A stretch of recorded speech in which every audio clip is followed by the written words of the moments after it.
Want to unlock everything PhoneLink has to offer? In this tutorial, I'll show you how to enable cross-device features in PhoneLink. We'll connect your phone correctly, turn on the available options, and make sure your Windows PC and phone work together as seamlessly as possible. So let's get started. Before enabling cross-device features, make sure your phone supports them. Android devices, especially many Samsung Galaxy phones, offer the widest range of PhoneLink features.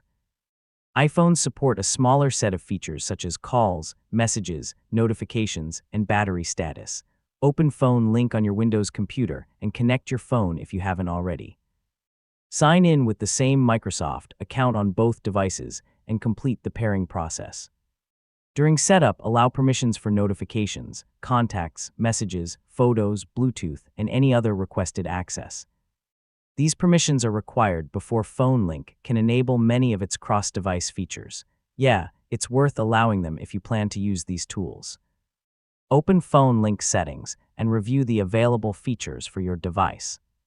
Depending on your phone, you may be able to enable notifications, messaging, phone calls, photos, clipboard syncing, screen mirroring, app streaming, or drag-and-drop file sharing. After enabling the options you want, test each feature one at a time. Send yourself a text message, open a recent photo, make a test phone call, or copy text between devices if your phone supports cross-device clipboard syncing. Testing each feature helps confirm everything is working properly. To get the newest cross-device features, regularly update PhoneLink on your Windows PC, keep the Link to Windows app updated on Android, and install the latest software updates available for your phone. Updates often improve compatibility and add new features, and that's how to enable cross-device features in PhoneLink.